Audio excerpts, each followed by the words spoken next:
Today on Uncle Echoes, we sat down with Mark Christopher Warde, a Stillwater native whose journey took him from his Oklahoma hometown to the streets of Baghdad and back again. Chris served in the Army Reserves with the 366th Military Police Company in Stillwater and was a gunner during the 2003 invasion of Iraq. After being wounded in an IED attack and receiving the Purple Heart, he found the courage to return to Baghdad as a private military contractor with Blackwater. There, he became part of another close-knit team, an extended family forged through service, danger, and trust. Today, Chris owns Finnegan's Fighting Goat Pub in Stillwater. He shares how community, friendship, and even full-contact medieval armored combat has helped him confront post-traumatic stress and adjust to life after war. Welcome to Oklahoma Echoes. I hope you enjoyed today's show. From Stillwater to Baghdad to the Fighting Goat, the Mark Christopher Warde story.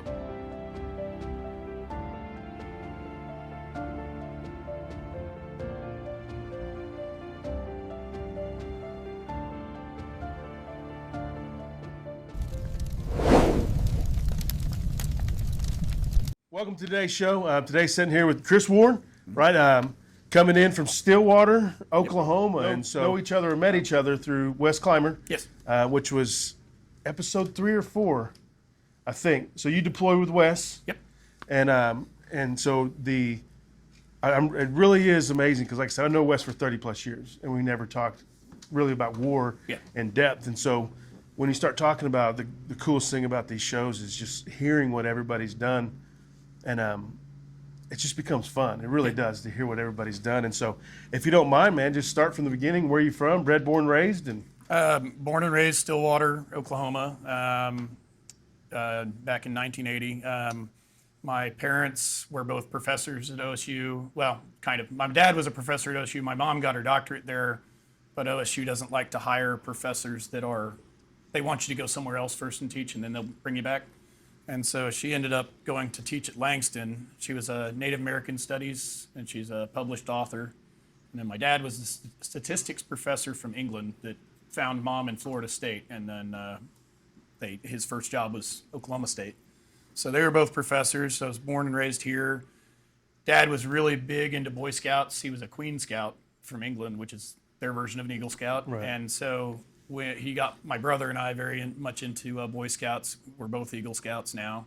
And Mom wanted us to learn. Yeah, she was English major and then history professor. And so very good.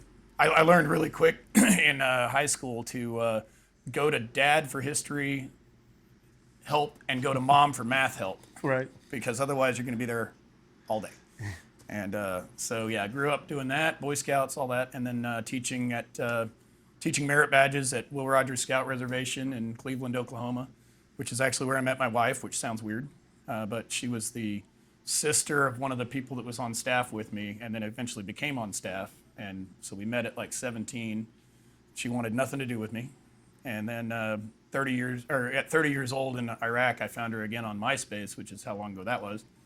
And I thought MySpace was better than Facebook, dude. I really did. I really liked it. I did too. That's all I had. I'm sad it became just like nothing but a music venue basically by the end, but right. Facebook's all right. But found her on there and started talking to her, and that was when I was working for Blackwater, kind of the last year I was there, and we were hitting it off, talking. And she said that she'd marry the first man who bought her a Corvette on her MySpace page, so I mailed her a Hot Wheels Corvette to New Jersey. And she said, did you just mail me a Corvette? And I was like, the contract did not state that it had to be a real Corvette. So she was like, when's our first date? And it's like, I'll be back in the U.S. in April. She's like, all right, I'll come visit my dad. And went on our first date, been married now since 2011. Nice. But that's a cool story too. You know, it's like one of those, it's in a Hot Wheels, like smart ass. Yeah. That's good stuff. So you graduated from Stillwater. Yes. And what year did you graduate? 98. 98. Mm-hmm. So I'm a 98 grad too. Okay. And it's the best year ever. It really was. 90s music, just these kids. My son listens to 90s rock stuff, which is like amazing. Like they're like, it's fun to watch. It's classics now. That makes you feel old. I know, right? Yeah. I can always tell when I got something wrong because I'll get anxiety listening to 90s music. I'm like, you better go get your shit checked. Something ain't right. So right out of high school. So what'd you do? You go straight in the military? You went reserves? Or? I was reserves. So I graduated in 98, but I joined the Army in 97. I actually had to get like a, not a waiver, but like a permission slip from my parents, basically. Split up. And my mom was very insistent that I try college first as a professor. So she's like, I'd like it if you join the reserves. But a recruiter called me up, Todd Crosby, really liked the guy. And he said, well, he wasn't the first one who called me. One called me and he said, you ever thought about joining the Army? And I was like, yeah, I want to be a Ranger. And he's like, well, come on down to my office, like easiest sell ever. And I got there and then I was like, Mom wants me to try the reserves first. So he's like, all right, there's the reserve recruiter right over there, Todd. So I go over to him and it's like, what do you have that's I was like, infantry. And he's like, we don't have that in the reserves. He's like, that's National Guard. It's like, okay, armor? He's like, we don't have that in the reserves. It's like, artillery? He's like, we don't have that in the reserves. No combat arms. It's like, what's the closest thing you've got? And he's like, military police. And I'm like, how is that a combat arm? And he was like, well, they don't just go around and write tickets and bust up parties and so on. He's like, that's garrison. He's like, they also do route reconnaissance, convoy escort, things like that. I was like, okay. And so he said, and also there's a unit here in town, which was the 366 MP company right in Stillwater. It's like, well, that's, yeah, super convenient. So joined up to do that, started drilling with the unit, didn't go to basic training until August of 98, and August 4th to December 5th in Fort McClellan, Alabama, and came back, and my unit had switched from being a 95 Bravo unit, which was the combat support, to a 95 Charlie unit, which was corrections. I was like, I did not join to guard prisoners. I was like, come on. So every annual training we'd go to, there's like the mock prison camp set up and all that, and searching people, and I was like, this is not what I wanted to do. But at that point, it's like too late. It's like I'm already in. But so when we did deploy to Iraq, guarded prisoners for all of like maybe a month at Camp Cropper, and then they were like, we need MPs out on the road doing law and order patrols, raiding houses for weapons and things like that, anti-insurgent operations. And so thankfully in 8 years of being technically a 95 Charlie, never really only guarded prisoners for 1 month. Right. So thankfully. Right. Because, yeah, I did not want to do that. But so, yeah, joined and did reserves 8 years. Did some other stuff, like we went to El Salvador for, instead of a normal AT that's like 2 weeks, it was like 3 weeks. And we were guarding the Air Force Red Horse engineers when they traveled around El Salvador, digging wells, building schools, building like kind of hasty housing out of cinder blocks because people were living in like trash bag huts, stuff like that. And it was interesting because it was like that was the first time I was issued a weapon with live ammunition other than in like training, because there was the possibility of danger there.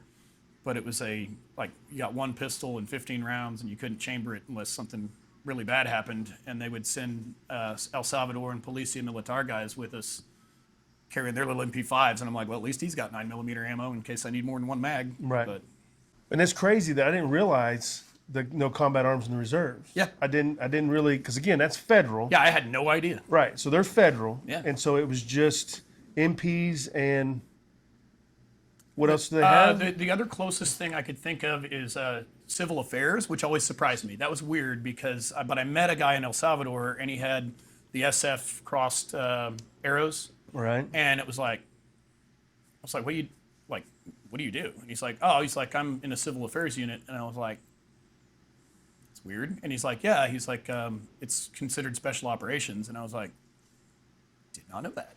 And and he had like a Recondo tab on. He's like, yeah, a Pathfinder badge and all this stuff. And I was like, this guy's cool. Like, he's badass. Yeah. And yeah, he's like, no, he's like, I'm in a reserve unit in Tulsa, Oklahoma. And I was like, it's a civil affairs unit. And I was like, I had no idea that it's considered special ops. Yeah, no, me neither. And like I said, you just get in your own little space. And like you said, it's too late. Yeah. You know, you start bouncing around, you'll still hear some people like, even our 90th Troop Command, I don't even know how it's set up in the Guard. You know, it's just big. Yeah. Thousands of different things. Yeah. And so That's interesting because I have no idea. I know the reserves always had nicer stuff than we did. I don't know about that. That's the only thing I knew. Okay. I don't know. But again, the Guard was in the 90s. Yeah. Late 90s. We didn't have anything. Well, there's a guy that I knew.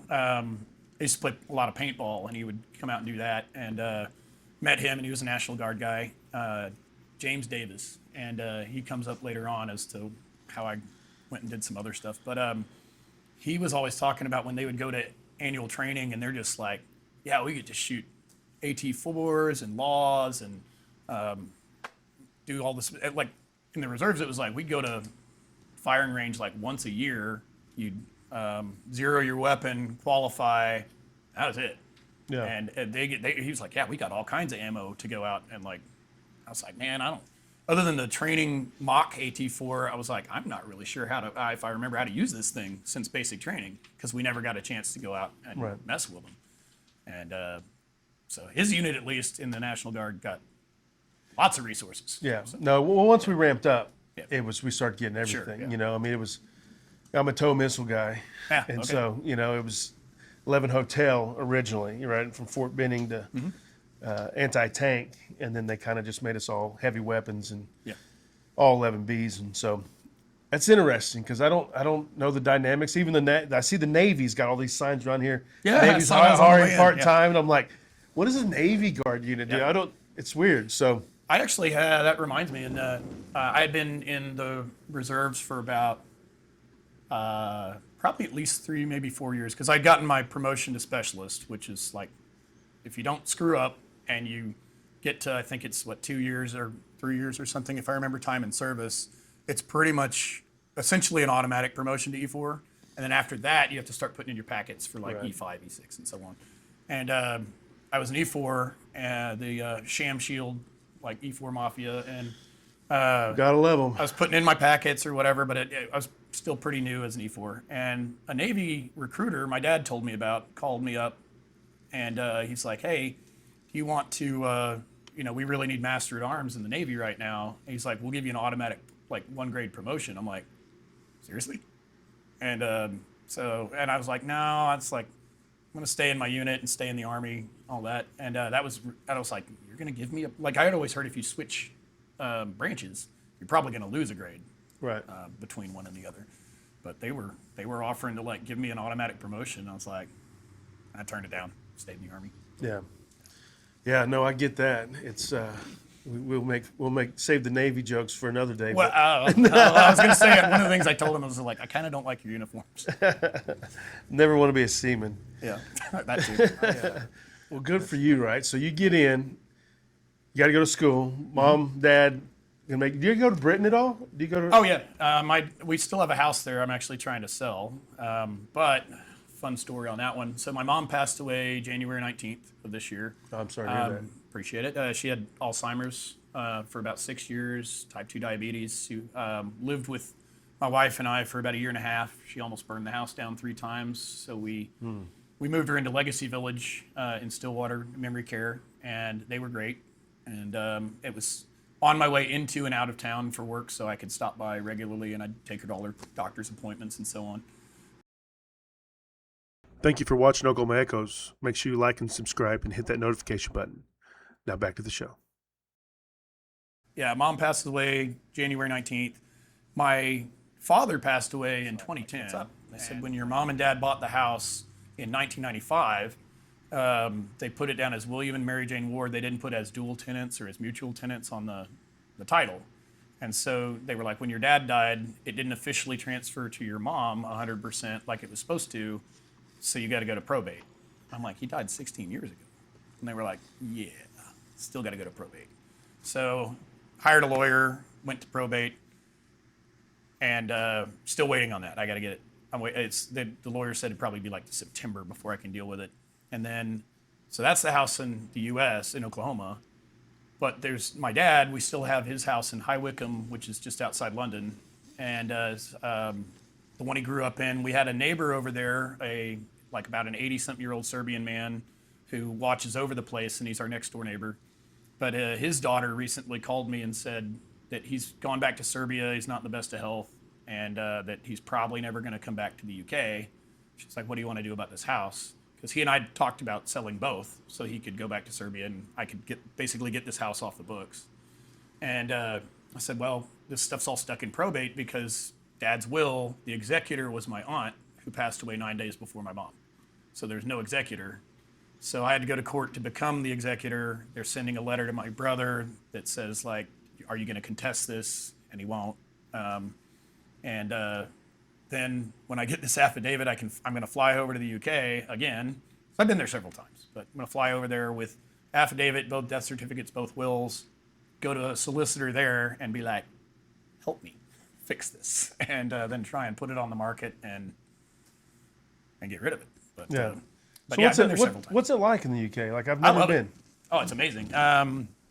So I went there first. Do you have dual citizenship? Or I do not. I probably could have gotten it, but never really messed with it. But I flew over there the first time when I was 20. I turned 21 2 weeks after I got there, but drinking age in UK is 18, so that was fun.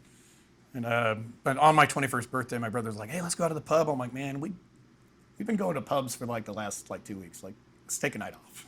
But we went over. My grandmother had died. We went to go spread her ashes, and so I went over with my dad and brother, and we toured around. My dad kept asking me, like, "What do you want to do while you're here?" And I was like, "Castles. I want to see castles." And I was like, "Whatever you guys say you want to do." And then the one thing I looked up that I found that I really wanted to do is there's a place called the Bovington Tank Museum, which is what it sounds like. It's just buildings full of tanks, and it's where they got Tiger 131, I think, that was in Fury. It's like the only, as far as I know, still functioning Tiger tank. And so they were like, "Man, that's like a 3-hour drive." And I was like, "You asked me what I wanted to do." I was like, "You kept asking me." And so we went there and toured all the tanks, and that was really awesome. And apparently, if you showed up at a certain time back then, you could pay, I think it was like 180 pounds and go drive a tank on their tank course. Nice. We got there too late in the day. And then the next time I went back to that place and took my wife, they weren't doing that anymore. It's like, damn. But Missed out on that one. yeah, so with Dad and Colin, my brother, we went to Stonehenge. We went to Dover, which is awesome because it's not just the Dover Castle, but there's also the tunnels down under where they hid Parliament during, and it's where they're supposed to hide the King and Queen if nuclear war, but also during World War II, it was the Churchill's headquarters down there, and so that was really cool. And then I don't know, people make fun of British food, but I really like it, and What's the difference? full English breakfast. The only thing that's weird about that is beans and toast, and I'm like, that's a little strange. It But, is. blood sausage. I'm experimental with food too, but like blood sausage, and then rashers, which are like bacon, but it's more like ham. It's not fatty. It's very meaty, and liked all that stuff. And then meat pies. Like the weird thing is everything is pudding, whether it's pudding or not. Like sausage is pudding, and like it's just kind of weird getting used to that. And then lots of multinational food since they kind of colonized the whole world. And so like, there's doner kebab stands everywhere. So like you come out of the pub and you eat this thing, it's like shaved lamb and beef, basically. Lots of spices, raw onions, a whole lot of garlic. And I can tell you, you do not smell like you've been drinking after you eat one of those. Right. And they're spicy. And so it like rejuvenates you to make that walk back to the house kind of thing. Right. But safe. Yeah. It's a safe place, because sometimes you see the for sure. whole deal of, Muslim takeover going on in the UK, and of Well, course they always have some terrorist attack, which again they're all so close. And Yeah. Well, the neighborhood where our house is at in High Wycombe is very, there's like a halal market like right next to it and all that. And I never feel unsafe walking around, even like middle of the night or whatever in High Wycombe, especially in that neighborhood. I always felt great. The driving scares the hell out of me there. Usually when I go now, my wife drives, but like it's the left side of the road and the narrow streets. Traffic circles I like. I wish Americans knew how to use them because they're super efficient. no doubt, But, I talked yeah. to Stillwater PD guys, and they hate that traffic circle. It's because nobody knows how to drive in it. I know, but they're they don't so understand the easy, rules. dude. Yeah, they're super easy. Yeah. And like I liked them in Iraq too. I Yes. didn't like the traffic there, but still. And The roads are really well maintained there. It was great. Huh. And my wife, when we go, she loves Roman ruins, standing stones, and Anglo-Saxon churches. That's what she always wants to see. And so we're driving around, and she's Well, like, the history's so old. Oh, yeah. Too. It's not like we're 250 years old. yeah, And these guys, it really didn't set into me until American pickers went to Rome or somewhere. I don't know where Yeah. they went, but and they're just like, it's different picking here. yeah. 100 years old is nothing to these guys. Yeah, my wife, when she was bantering with my dad at one point, and she was like, "Yeah, I went to St. Augustine, Florida, for my rest of my bachelor's," and she's like, "It was the oldest continuously inhabited European settlement in the New World," and I can't remember. I think it's like 1500 something, and my dad goes, "Oh yeah, my high school was founded a couple years before that Yeah. in England," and she was just like, Well, because that's an 1856 British infield. "Yeah, So it's when Britain invaded Afghanistan. yeah." And so, I should have showed it to you. Yeah. I'll have to look at it here in a second. That's cool. It is. So you're going to school. Mm-hmm. Did not do very well. And what was you trying to get a degree in? History. Okay. My Following Dad a focus little being bit. China, Japan, the Middle East, like Okay. Asian history. Whereas like my wife is like colonial history is kind of her thing, but I wasn't very interested in that because I was like, it's too new to me. I love like the Han Dynasty, which is like 200 AD, and Genghis Khan, the Mongols, Sengoku period in Japan, that kind of stuff. And I got more into Middle Eastern history after going to Iraq and coming back.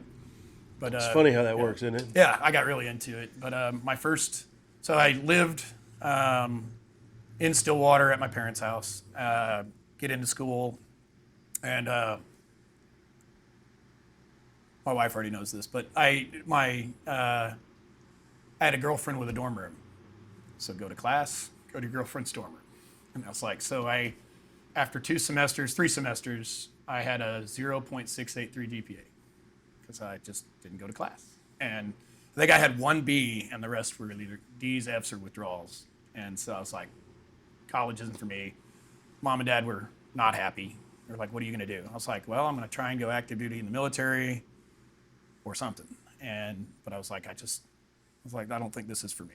I think I'm wasting my time, their time, and they didn't like pay for college, but my grandfather had started me a CD when I was basically born, and I burned through that pretty quick. And I was using the pre 9/11 GI Bill, the old one that really sucked, and also I found out real quick that if you fail out, they want their money back. Got to pay back. And so I went to go. I worked basically 3 jobs. I was working construction for a place called Camco Home Improvements in Stillwater, fireplaces, replacement windows, doors, sunrooms, stuff like that. And I was at night. I was working at a bar called J.R. Murphy's as a door guy, and then I went my first day at Hastings. I left Camco and I started working at Hastings on September 11th, 2001. And Wow. that was my first day. And so I worked there, and I'm like trying to figure out how to pay bills and stuff, doing the reserves. And at Murphy's one night, James Davis, the guy from the National Guard I was talking about earlier, he came in and he said, I was like, oh man, I haven't seen you in forever. What are you up to? And he's like, oh, I'm in Kuwait working for this company doing basically paperwork for a contracting company. And I was like, what does it pay? And he told me. I was like, how do I get into that? Because I'd been deployed already once then and to Iraq. And he said, no, if you want to make the good money, you should go be one of the gunslingers. I was like, what are you talking about? He's like, DynCorp, triple canopy, Blackwater. He's like, they're bodyguards and all this. So I took a little Googling, but I figured out how to find it and sent in my resume thinking these guys aren't going to want me. And then they said, when can you come to training? So I quit both my other jobs and Blackwater? Blackwater. Blackwater. Mm-hmm. Yeah, that's one of those, man, that's a big leap because, again, when I got back, knowing somebody's very important to get you in the... I didn't even know that stuff existed. Right. Yeah. You hear about go back and be a contractor and make real money. And, you hear about people doing it. But I love my civilian life so much. But you're kind of chasing active Army and trying to figure out what you were going to do. And so it makes a little sense. I was trying to go active guard reserve I had put in a packet for it, and I was going to be the 366 training NCO at that point. That was the idea. I was an E5, and you could basically be a training NCO if you're E5 to E7. It was kind of like, so you had opportunity for advancement. I turned in all my stuff, and they were taking forever. And then Blackwater got a hold of me and said, "When can you come to training?" And I was like, "I'm out." Went transferred into the inactive ready reserve and went to training in North Carolina, and then flew over to Jordan and then to Iraq. So yeah, we'll go back to that AGR here in a little bit. So that was because you started doing that in what year? 2005. So 05, and you get in 97. Yeah. So you're just doing your MP stuff, doing a little bit of training here and there. 2 total deployments, one in stateside and one overseas. Right. What was the stateside one? Right after 9/11, we were deployed to guard the National Security Agency in Fort Meade, and went up there with Wes and Tillman and a bunch of the other guys, and we were basically site security. So had a number of gates and a number of what they called shoot position or ramming positions. Actually, it was like if somebody tries to run the gate.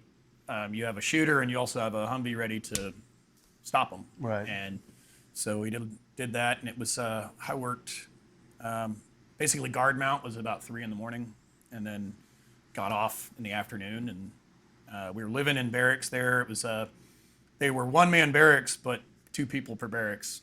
But it worked out. I had a good roommate, Dredge Denman, and we set our wall lockers in between, so we kind of had our private spaces and all that. And we worked on different shifts, so like didn't really bother each other that much. Right. I was telling people the other day how the little things that the war has gotten us, like split units, those mini splits. Oh yeah. There's all kinds of the Connex is having the deals domes on them. Like I said, you can thank war for that. Like everything you go, I was like, you'd see these B huts made, and they'd run electric and water through it, and you're just like, holy crap, I can do this. Yeah.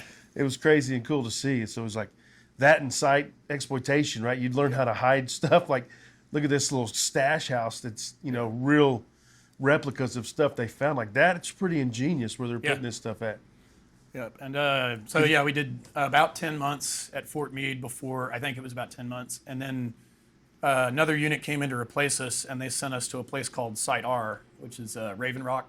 And it was, we were originally living in Fort Detrick and kind of commuting there, and then they moved us to a place called Camp Ritchie, which was a closed base that was closer.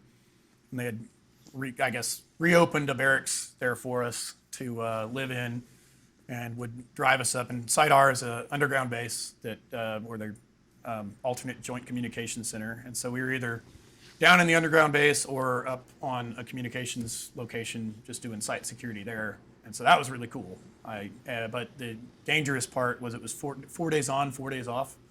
And there are a few things on the planet more dangerous than bored soldiers or a lieutenant with a map. And so there was nothing to do. We were kind of in the middle of nowhere. Where's Meade at? Meade's near Baltimore. I was thinking it's in Virginia. between Baltimore and DC. Okay. On, I think it's I-95 or whatever it is. Right.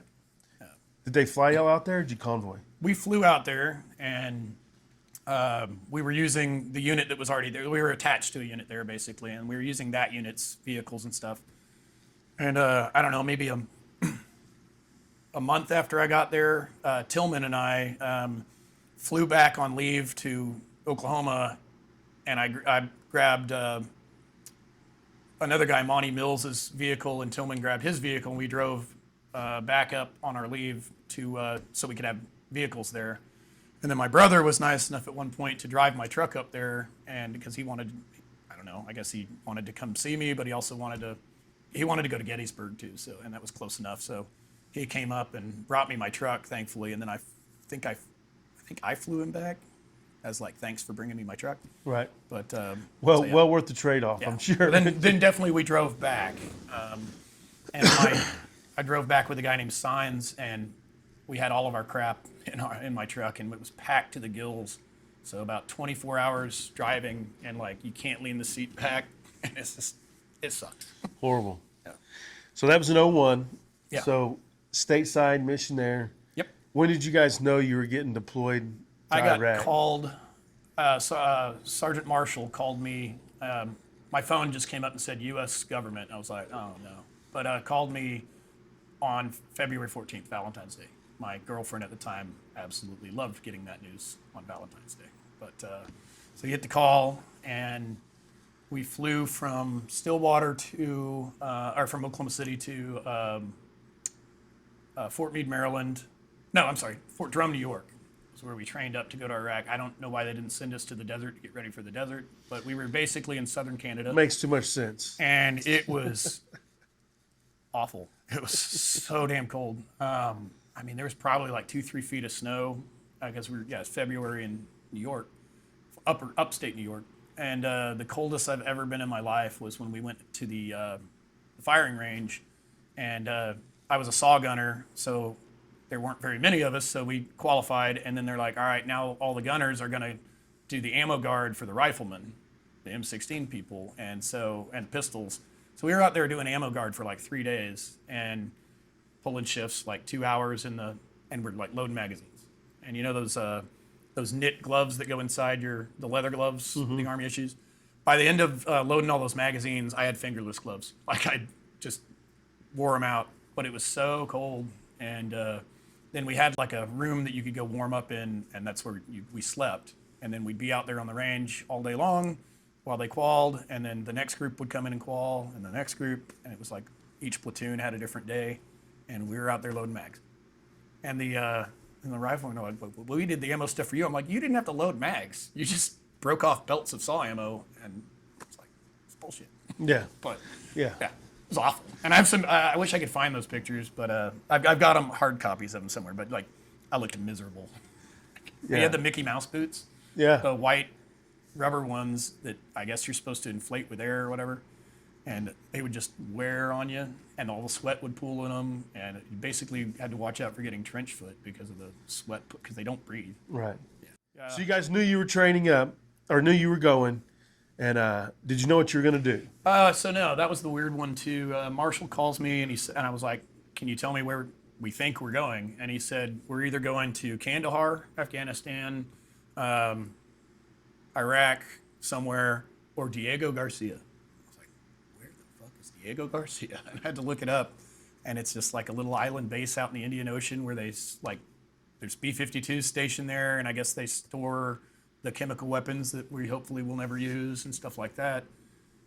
I'm like, apparently to do your 2-mile run for PT, you got to run around the island. I was like, oh, this is not going to be great, but I guess we'll have a beach. Yeah, so there's that.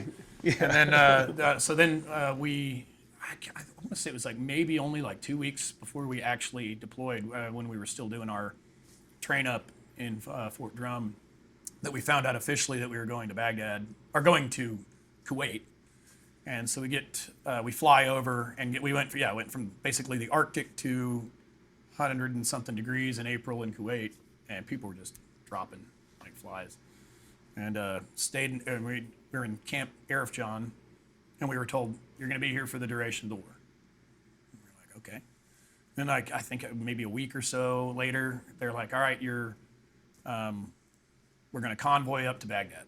And we didn't have mounts for our saws. Oh, they were soft skin Humvees too, but we didn't have mounts for our saws. So I'm up there, the bipod's out, like just up in the turret.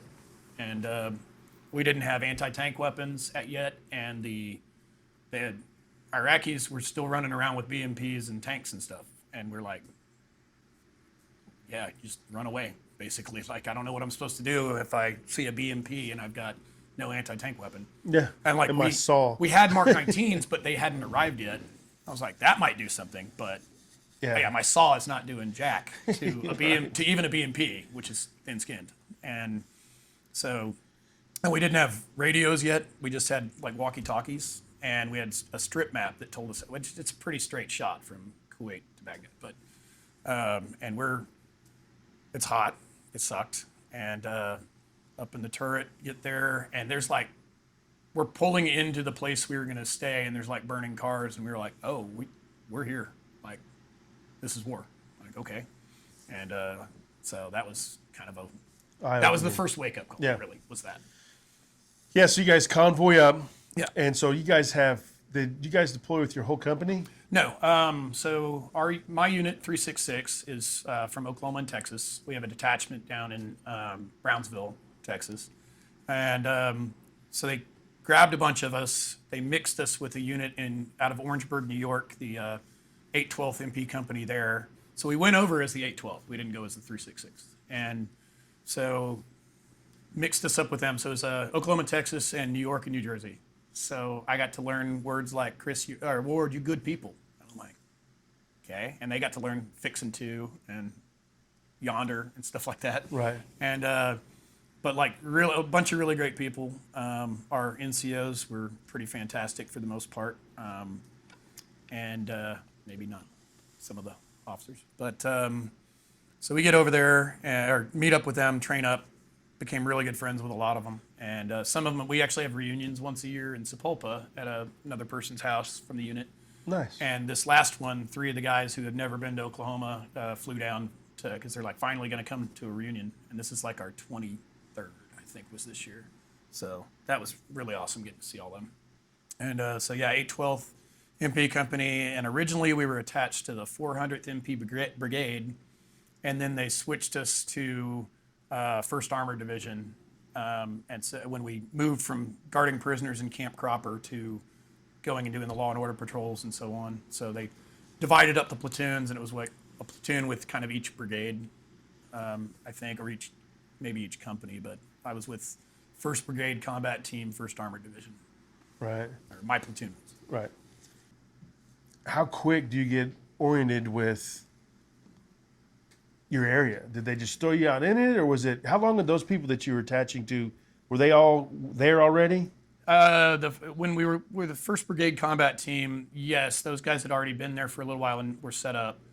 But when we got to Camp Cropper, it was just us, and we built the first prison camp that was there, and it was just 3 strands of concertina wire divided up like women's area, military males, like actual military males, military age males that we didn't know for sure whether they had actually been Iraqi army or Iraqi police or whatever.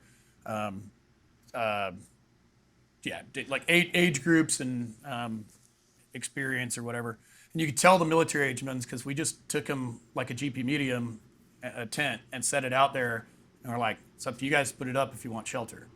And those military guys had it up like that, and the rest of them, it's pretty like obvious how to put one up, but those guys had it up in a hurry, and we're like, that's the military guys right there. Right. Keep an eye on them.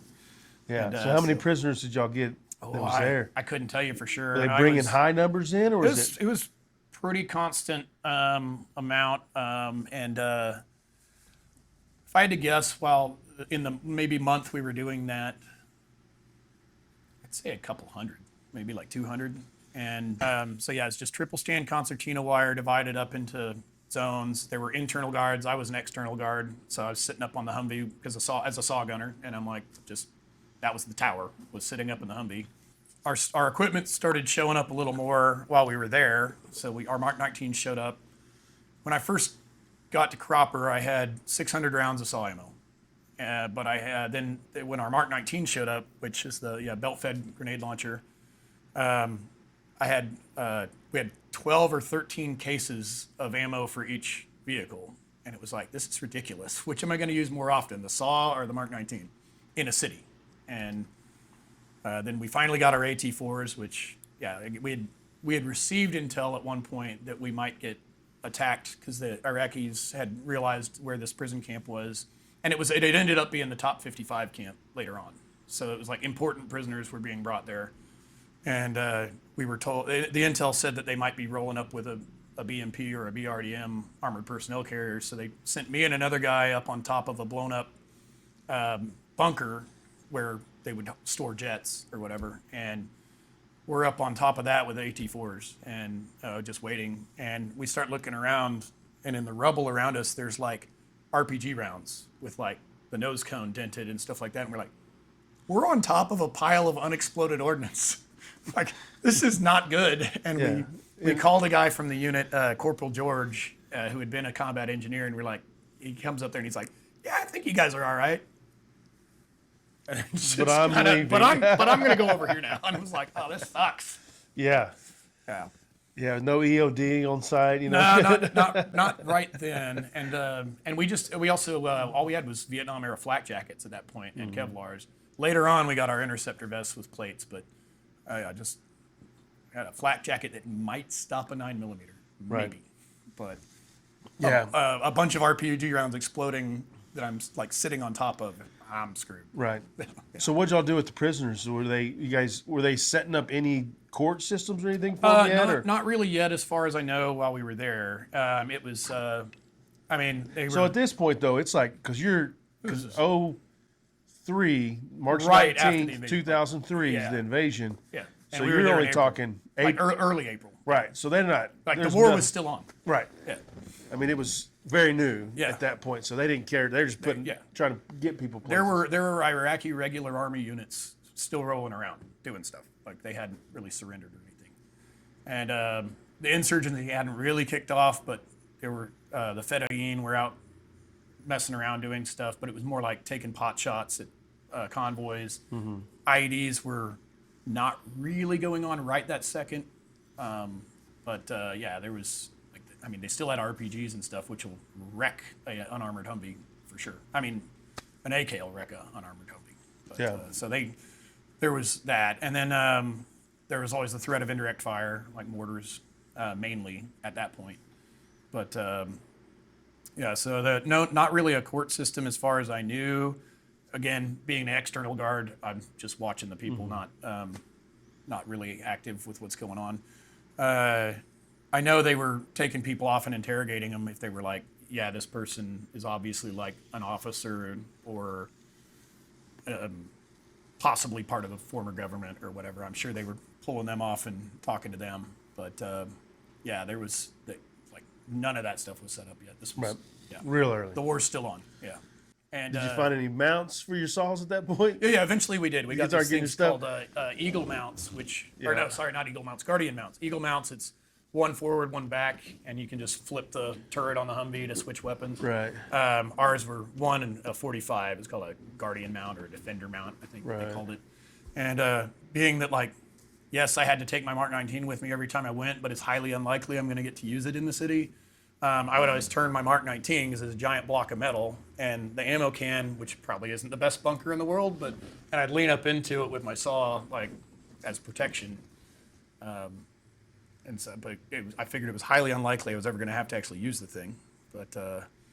We're rolling around with all that ammo and stuff in there. And again, we were told at Camp Cropper, this is where you'll be for the duration of the war.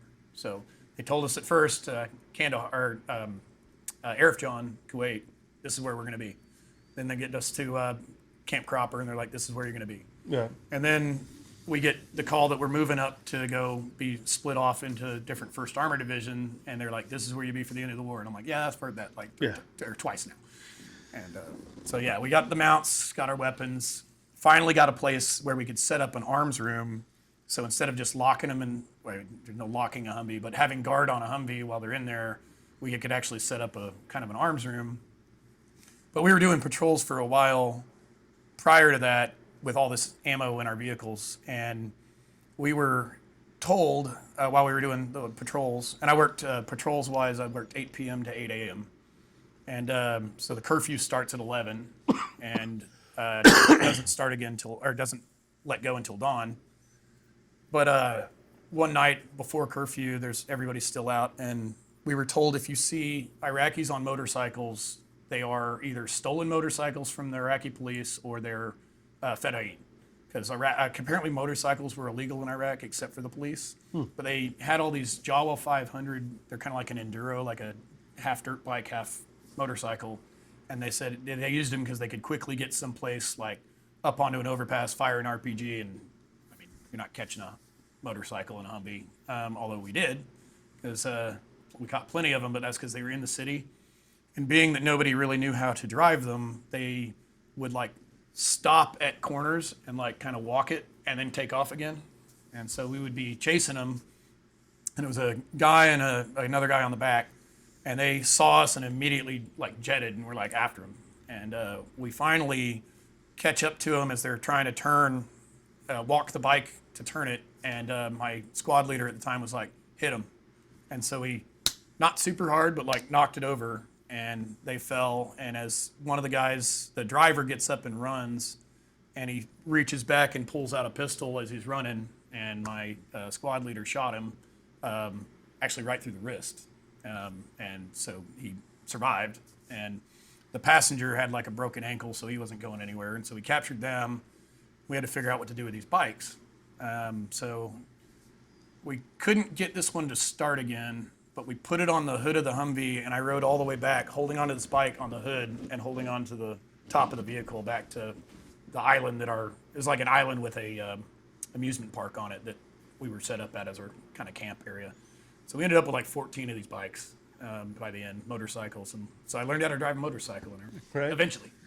Yeah, so that was Baghdad. Yeah. Right, so you guys got moved Baghdad into proper. Baghdad in the proper. Do you remember where you were at? Yes. So our like place we slept at was we called it Bandit Island because the 1st Brigade Combat Team was called the Bandits, and they were there when we got there. There's an amusement park on it, and water all around it, and just like a bridge to get on and off. So it was a good defensive position, and it was on the north side of Baghdad, on the banks of the Tigris, and so you had one whole side like you're gonna have to shoot an AK pretty far to shoot across the Tigris at us, and there was already a pre-made berm all around it. It was a wonderful defensive position. Yeah. And we were in this fish restaurant. It was like this kind of cool building, but all its windows were blown out. We went in, cleaned it up, and before we cleaned it up, though, we were just caught mosquito netting in a tree. That was like olive grove, and like so just no protection, and or no like protection from the elements. And we had tents, but nobody wanted to be in a tent out there. And when we would get in at 8 a.m., you'd get maybe, I usually pretty much woke up by like 11:30. So like 3.5 hours of sleep because they just get too hot. And then you're up and get 8 p.m., go back out. So I was telling somebody the other day, was like, it feels hot enough in Oklahoma these past couple times. It's like, that's the closest I felt to Iraqi heat in a while. I was down in Texas this weekend, down near Holiday, Texas, and it was hot, sunny, and the wind blowing, and I was like, this is what what being a gunner in Iraq felt like. You're in a convection oven. Yeah. And it was still a little bit humid because we were right on the Tigris. Right. So, yeah. Yeah. No, it is crazy how hot it gets. And so you're gunning. Yeah. And dust storms. Oh, yeah. Yeah. They're pretty incredible, though. They really are. They're impressive. They really are. Especially seeing one rolling in and you're just like say you're waiting for something, like you're waiting to, like you're at the mail room or something like that, and you're just like, I think I got time. Nope, I don't have time. Yeah. And like take off. Would y'all go black or red at that time? Red? That wouldn't run missions? Oh, yeah, pretty much. Yeah. Yeah. Yeah. No. It shuts everything down. Yeah. Again, But the good thing was like the Iraqis did it too. So you didn't have to worry about typically getting attacked. Obviously, we still stood guard and so on. And being the nice part about being with 1st Armored is they had tanks on the berm with thermal. They're like, if a dust storm rolls up, it's like they're not sneaking through the dust storm to come and get you. The thermals will still see it. Yeah, no, for sure, and that's what they were cool though to see. It was an experience, and oh yeah, some of them lasted quite a while. It kind of blew my mind, but yep.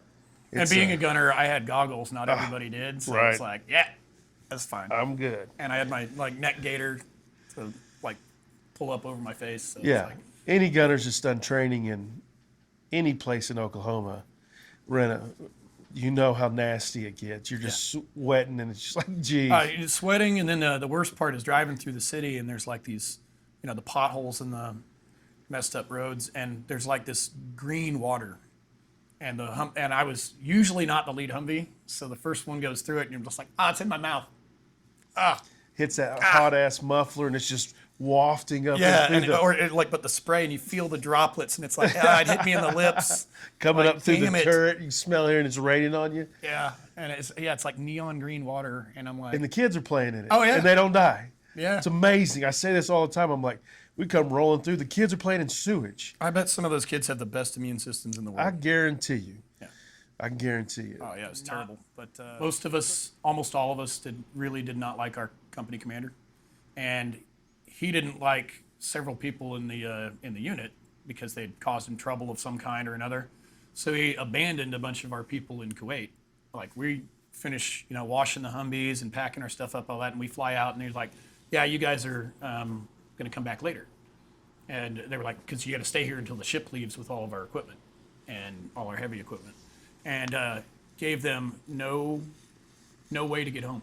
Like no way. No orders, no anything, just left them there. And so they eventually like begged a ride on, I think it was a plane to Germany, and they got to Germany for a while, and then finally got found a ride to the U.S. and all that. And it's like a bunch of them, they all missed Christmas and stuff like that. And they were just left there with no way to get home, and because he was pissed at them. Wow, that's unbelievable. Yeah, and actually, I don't really care if he sees this. But fun story was, I won't say the commander's name. I'll leave that alone. But when we were first in Cropper, we're sitting there, and this guy, Corporal Barry, is bunked next to me. And he's eating a beef teriyaki MRE. And he's like, fucking hate this MRE. And I'm like, dude, why do you have like 30 of them under your bunk then? He goes, because it's the captain's favorite. So every time we'd get our MREs in, he would go and rat fuck it. Yeah, rat fuck the MREs and take out all the captain's favorites, and just so he couldn't have them. And I was like, not all heroes wear capes. It is crazy though once you get bad leadership.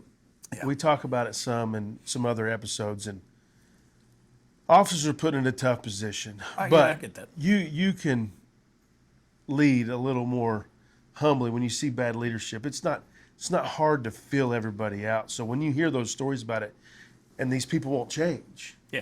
They're just staying stubborn to the fact, and that sucks too, because that makes a long deployment. Yes, very much. Thankfully, the nice part was that they did split us up, one platoon with this group, one platoon here, one platoon That here. is always nice. So the HHC was off on its own, so you not close to the flagpole is what we called it in Blackwater as well. Yep. But That's the way we're in Delta too. We always split up. We slutted out.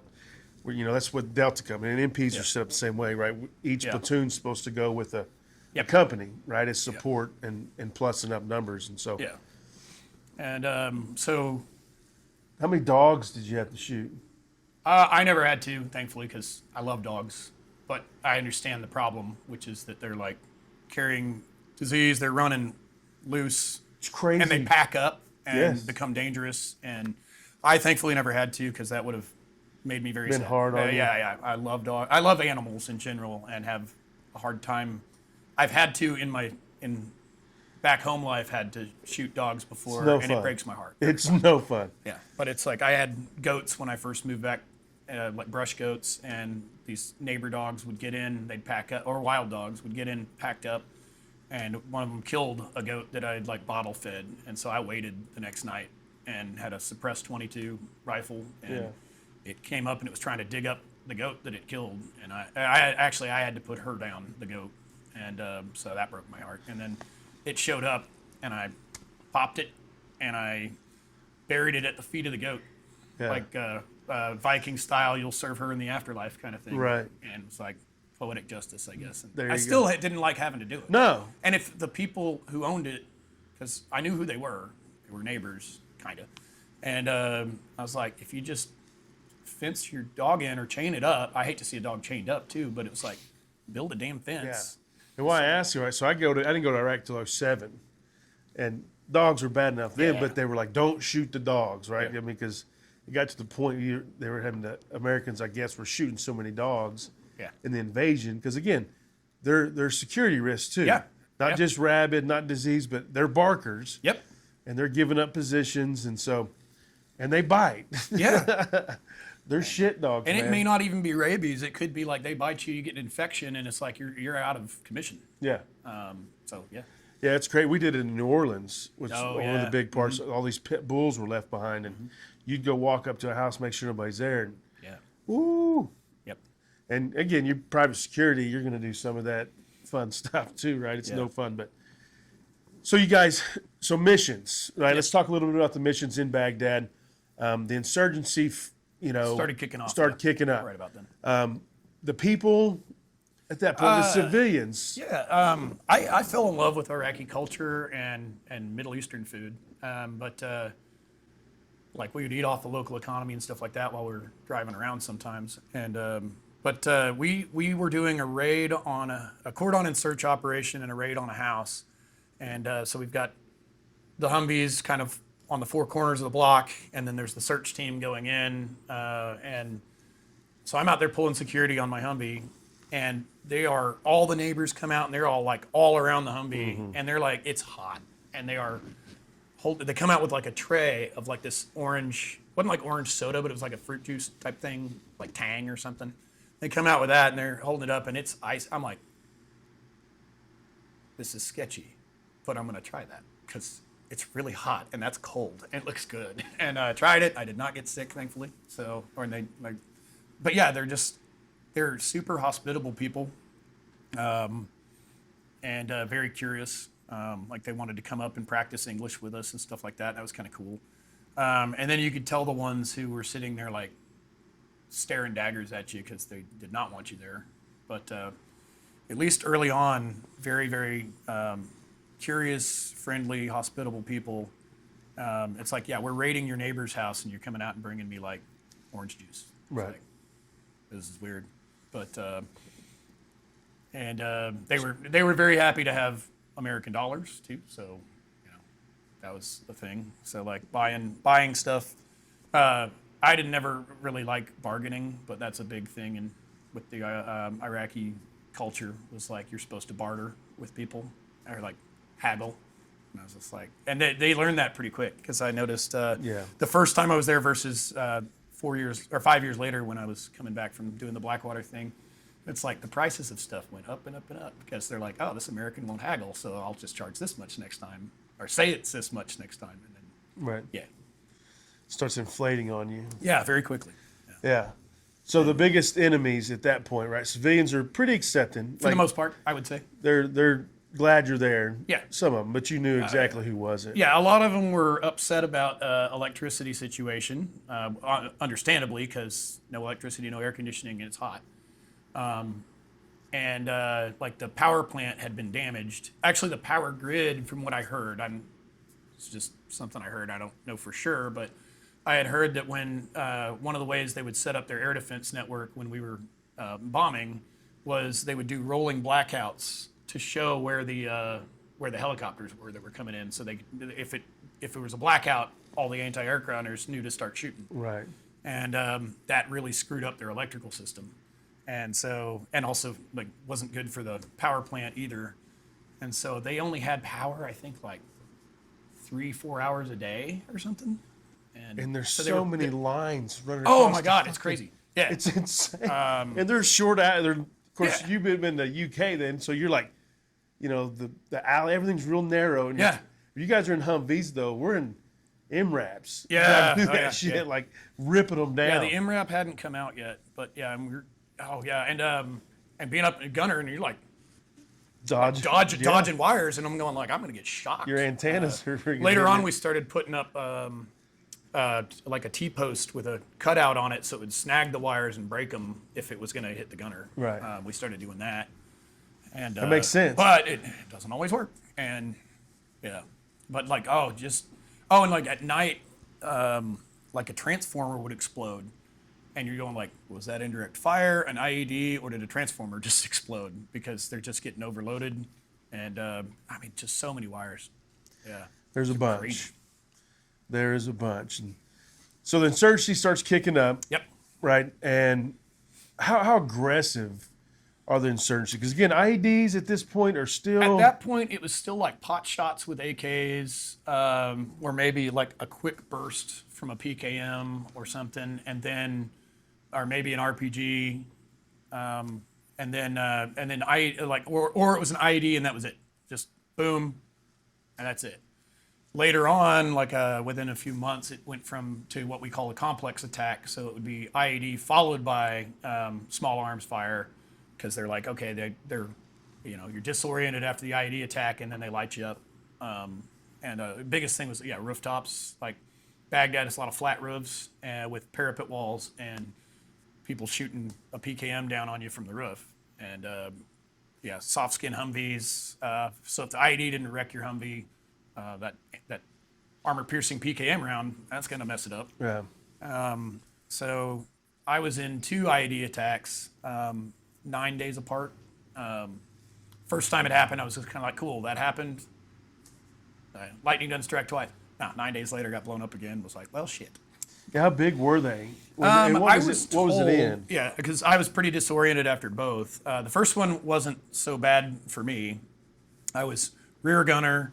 They tried to, I believe Wes was in front, Seba in the middle, and myself facing backwards. But I know for sure Wes was there on that first one.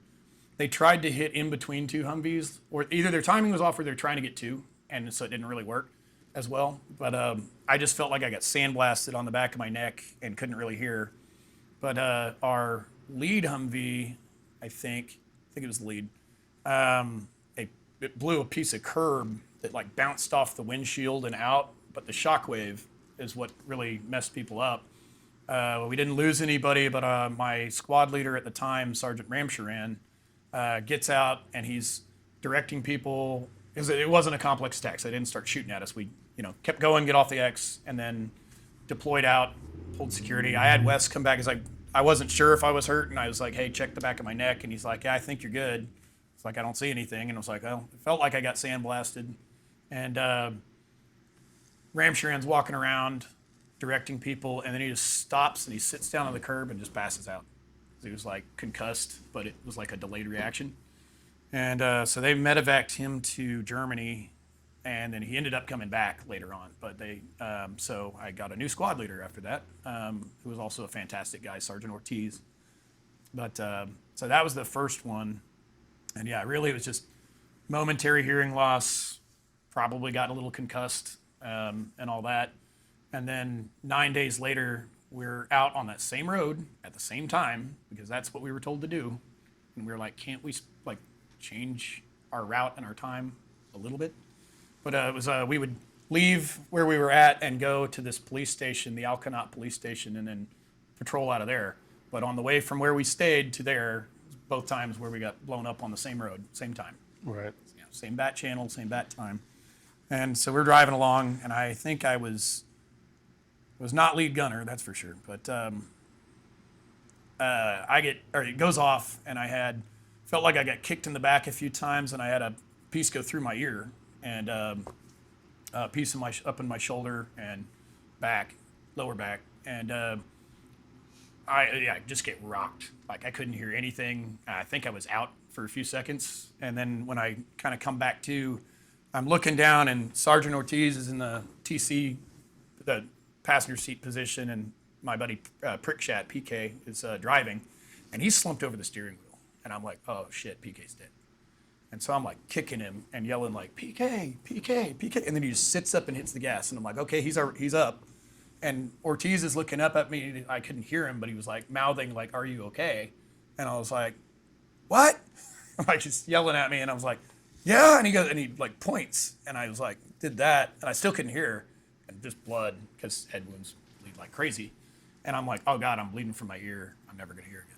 And then a few seconds later, just wee, and like my hearing comes back. And I'm like, okay, that's good. And we drive to where we're going, the police station, because again, not a complex attack. So like no way to easily look for the bad guys or whatever. Get to where we're going. Combat lifesaver Pellerito has me come down. He's like looking at my ear, and he's like, all right. And he's like, I know it's bleeding a lot, but it's superficial. It just basically split my earlobe from off my head. And he bandages that up, and he's like, anything else hurt? And I'm like, yeah, it feels like I got kicked in the back a few times. And he's like, all right, take your body armor and your blouse off. And I'm showing him, and he's like, poking around at my back or whatever. Does that hurt? Does that hurt? Does that hurt? I'm like, yeah. And so nothing really bad. And but there was a piece stuck in my body armor right above where my kidney would be, like just right at the very bottom of the body armor too. That was probably about the size of a small marble that was stuck in there. And it was a piece of asphalt with molten copper stuck to it. And it was like, it was still like kind of smoking in my armor. And got back later and we dug it out. and it was asphalt with a molten copper. It had gone through the jumper cables on its way up into me, and my interpreter, I was like really good friends with this guy. Like we bonded real quick. Ahmed usually sat in that seat, and for whatever reason, someday somebody threw a backpack in it, and I was like, I'll just sit over on this side. And so he was on the other passenger seat. Right. But that shrapnel went through his seat and up into me, and so he would have been pretty wrecked. Yeah. And so they took me to Core Support Hospital, checked me out, and I got 2 days off and then back on patrol. Yeah. No, it's crazy how lucky. Yeah. When you really start talking about divine intervention. Yeah, an inch to the right.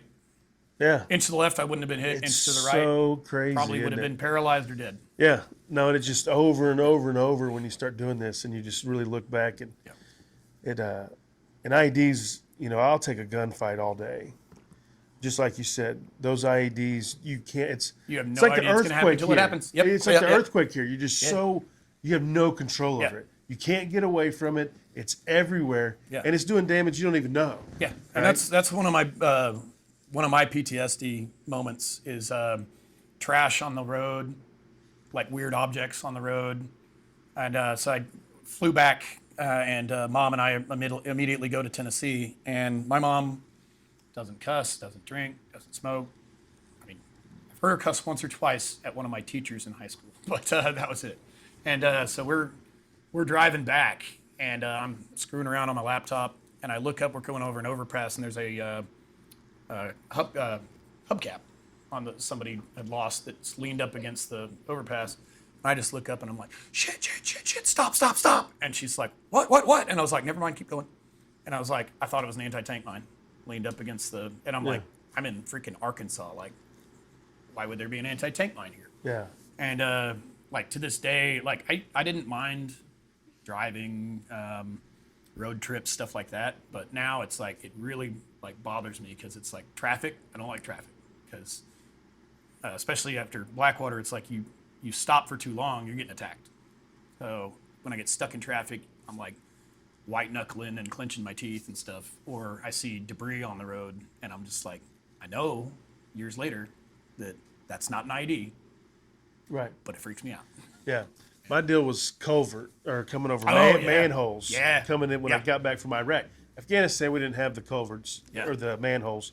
Yeah. And we had culverts, was the big threat there. But the manholes, you're driving back, that's dodging all these manholes. And so what they blew me up with, from what I heard, was about 100 pounds of TNT or something. But it was in those big olive oil metal containers with like nuts and bolts and shit like that in it. And they had stuck it down, and like here, the drainage things on the road, they go in and down, but there it's just like it goes down and that way, and it's like, which terrible idea. Somebody's gonna like step in that and break a knee. But they just stuck it down in that, which actually probably saved all of us because most of the blast went up. So olive oil containers. My wife at one point, instead of throwing it in the trash can in the kitchen, because she's like, it's just a big empty thing that takes up space, she sets it next to the trash can. I come walking around and I just stopped. And she's like, what's the matter? And I'm like, maybe just go ahead and throw that in the trash and don't leave it there. It's like, I'll see that and be like, that's not supposed to be there. And that's what they blew me up with. It's like, don't really like that. Yeah, no, it's really weird how your mind's wired in it, and when you start coming back. And let's take a quick break real quick, and then we'll come back.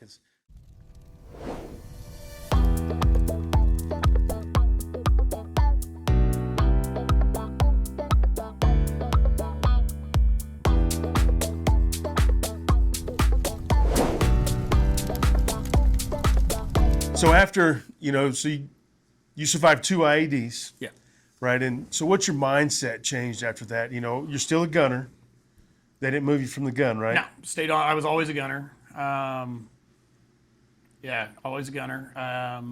Were there any EFPs at that point No, AFPs came much later. I didn't even start hearing about those. And so after our Army Iraq, I came home for a year, and then I went back over with Blackwater. I didn't start hearing about those until maybe 2 years into Blackwater. So that would have been 2006 or 7 I was was going when to I say started hearing about 5 those or things. 6. Yeah. Yeah. And I can't remember when it was, but it was, the asymmetrical warfare is all you heard Yeah. about. Yes. And it changed the game. But so how was your mindset, right? So you get hit, again, we already said this earlier, bombs suck.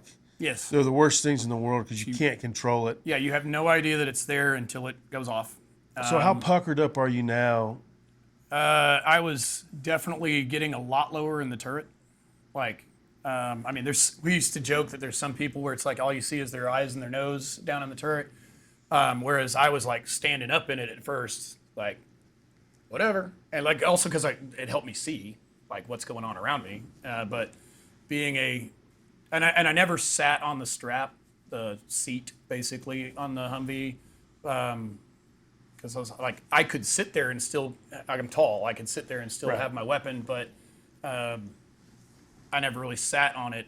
I kind of always wanted to be standing, but also being tall, it's like basically from here up is out of that turret. And so that I started getting lower and basically crouching the whole time, or like really widening a stance, being a tall person trying to stand up there. And then I talked earlier about how I'd take my Mark 19 and use it kind of like a bunker. Because you only got one shield, right? I had no shield. No shield. No shield. Just the saw on a mount. That's it. And so I started like leaning into that Mark 19 because that's a big old chunk of metal protecting you. I don't know if a round hitting one of those grenades would set it off. I've heard they have to like go a certain distance and spin before. Arming distance. It's still got But I was also like, it. if 42 grenades go off, because if one goes off, they're probably all going off. Right. It doesn't matter at that point. Like, yeah. I'm going to be pink. Crazy thing is, like, when I was in Iraq, it was funny because the team guys I'd get in a gun, we'd be running missions, and they would have just grenades laying up there everywhere. And I'm like, holy shit. Like, I mean, and they're taped up, and I'm like, okay, I'm glad that's taped. Safety pins pulled, and I'm like, oh, I don't know about that one. I'm like, Jesus. For one, explosives always terrified me. Yeah. Like even throwing the grenade in basic training, or the two real live grenades in basic training, it was just like,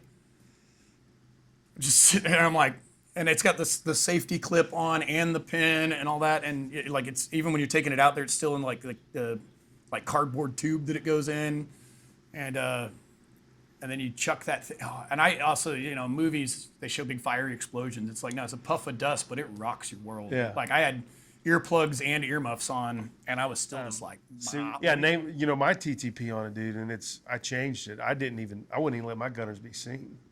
I made mine sit all the way down on the strap. I think the gunner strap was probably the best one. They had some hard seat ones though, but the strap was probably the best one, and all the way down. I'm like, guys, listen, the snipers and bombs are our biggest threats to you guys up there. We're up armored though. Yeah. You guys aren't. No, you don't have shields. You ain't got shit. What we started doing, especially after we finally got our interceptor vests with plates, and they came with like the throat protector and the crotch protector, and like we didn't get the ones that had the arms on them, but we did that for a little while, and like I left. I left the flap that is somehow supposed to help you from shrapnel. But the groin flap? Yeah, the crotch protector. Yeah, the flap that I'm like, I don't know that this is actually going to do anything. Right. But I would take the neck thing off because I'm like, it's already hot enough up here, and now you've got basically a Mandarin collar of Kevlar on, and I'm like, you're trading protectiveness versus like, I got to survive up here too. Like, and it sucks. And but we took those flak jackets we started with, we hung those on the doors, and then we had sandbags on the floor, and which was a blast when we got back to Kuwait to demob, and we pulled all the sandbags out, but then you had to wash the crap out of these Humvees, and the drain holes were all clogged, so we're out there with like a screwdriver and a hammer, like punching new drain holes in it to get all that sand out. But that was our armor, sandbags and Kevlar. Yeah, thin skin, so little bitty IDs were tearing the shit out of you. Yeah, and didn't matter. Bullets, but wasn't in a whole lot of firefights, and definitely wasn't really ever in one where I could see who was shooting at me. It was like, because of nighttime, it's like muzzle flashes, you shoot back, muzzle flashes stop. Either you got them or they ran away. We don't really Right. don't really know, because we also didn't like typically stick around. It was like, yeah, but and also being a gunner, I never really got off the gun. So if somebody else went and dealt with it, but one I distinctly remember was we were set up doing something, and this drunk Iraqi police or former Iraqi police guy, because they were kind of disbanded and at that point. But he comes out and he shoots a revolver at us, and Seba and I turned and fired our saws, and one of us hit him. I think it was Seba, but I'm not sure. But the guy dove into a shop, and he had gotten one in the calf and two in the thigh. And we're in there with, I did dismount and go in at that point. And my medic, Manzella, who's a really good friend of mine, he's in there working on the guy trying to save his life. And the guy's reaching under this armoire thing, and I'm like looking under there, and there's the revolver. He was trying to grab that revolver and shoot the medic that's trying to save him. And we get the revolver out. He had fired like maybe 3 shots at us and it's like a little 38. But all of the rounds were dimpled, but only 3 went off. So 3 of his rounds were just crap and didn't go off. But so we get him to a hospital after Manzella's got him at least stabilized. And the Iraqi doctor was like, Alibaba? And we're like, yeah, basically Alibaba means thief or bad guy. And we're like, yeah, he's a bad guy. And he goes, no anesthesia. And just starts, like, he'd x-rayed him, and like the steel penetrator from the 5.56 round had kept going, but it left the copper and lead shell inside the jacket. And so he's digging that out, and we're holding this guy down, and I'm just like, it's pretty fucked up. And then he's like, whose bullet? Siebel wasn't in there. And I was like, I don't know, maybe mine. And he's like, hold out your hand. I wasn't thinking, and he just drops it in my hand, this bloody.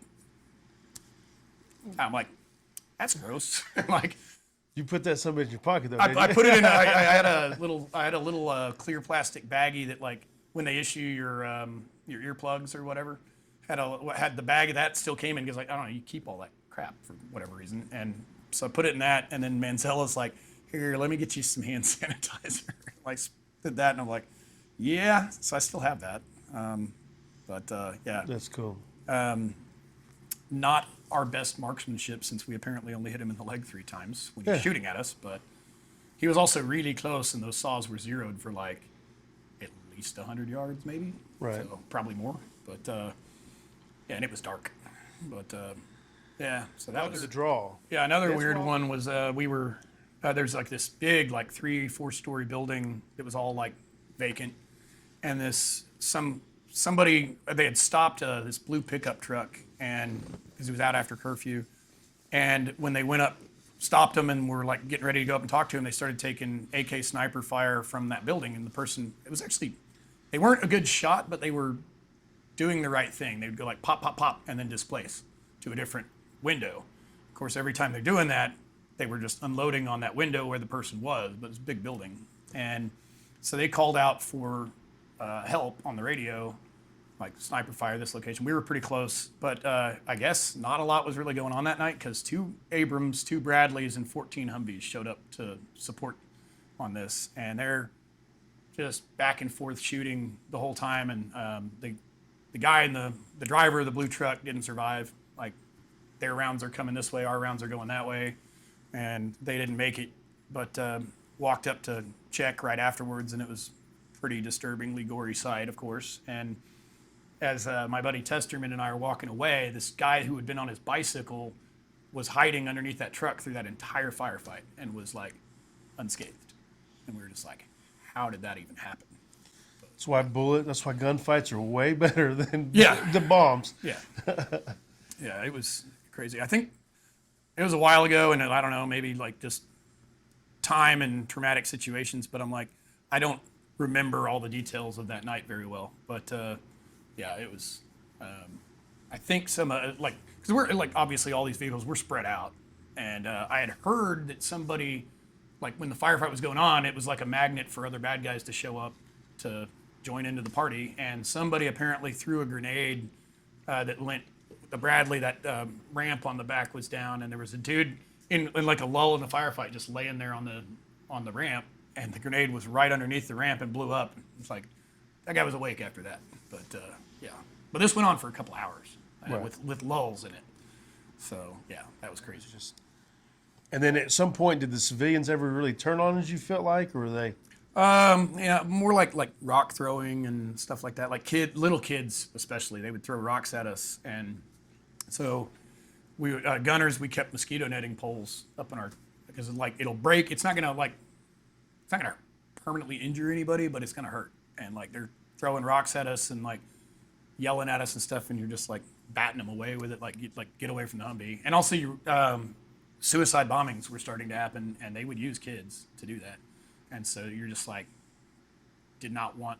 You got to the point where you did not want to be up close next to Iraqis out on the street. Right.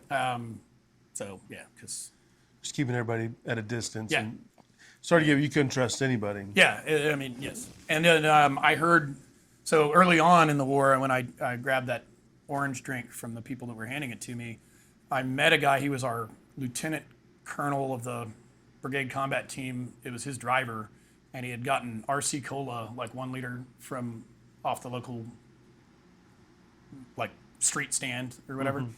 They had apparently like just gently like stuck a syringe and like dripped in he said it was rat poison basically, and he had only drank about a third to half of it, and was driving, and he just apparently like just passed out and almost wrecked the Humvee, and he didn't have enough to where it killed him, but he was down for a couple weeks, just Well, I imagine they really sick. took and messed advantage up. of it. And apparently, like after they woke him up right after he passed out, he immediately started throwing up, which probably saved him from more trouble from that. But yeah, that's when it was like not eating off the local anything local anymore. chow. Yeah, and like I did early on, like we loved the kebab stands in the middle of the night, but that was also a thing. At least that you're watching the guy cook it, you're watching him, so you're like pretty certain that it's okay. But Yeah.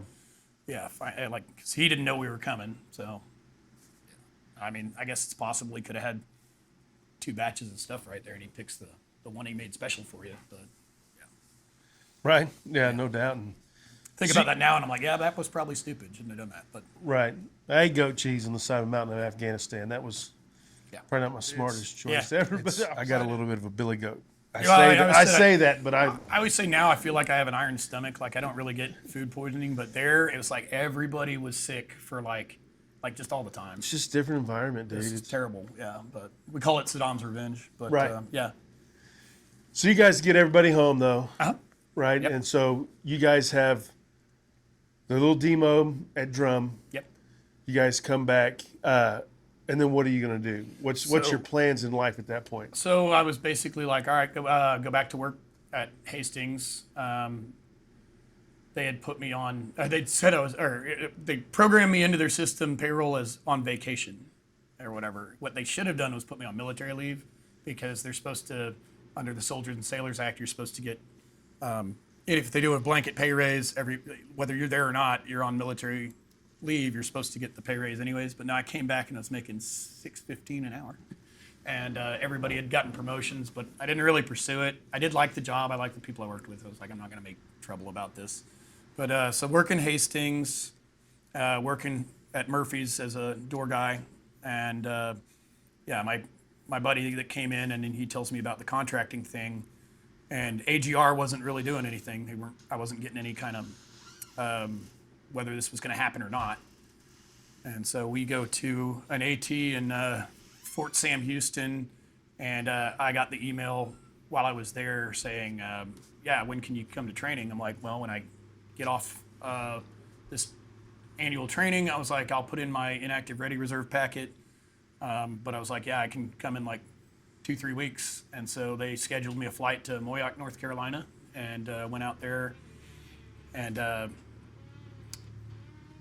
did, I think it's 3 weeks of training. And then What kind of training are you doing when you start doing these Blackwater contracts? So it's called the Worldwide Personal Protective Service, like WPPS, that's what they called it.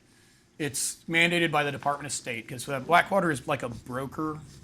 It's a contracting company that's like a broker to find contractors to work for the Department of State. Okay. So like, yes, you're a Blackwater employee, but you're also under the Department of State. It's kind of weird, but that's how it worked. And So DOS is paying Blackwater for how many boots are on the ground, and then Blackwater's taking a cut and paying us. But we had to follow their standards for marksmanship training, all that.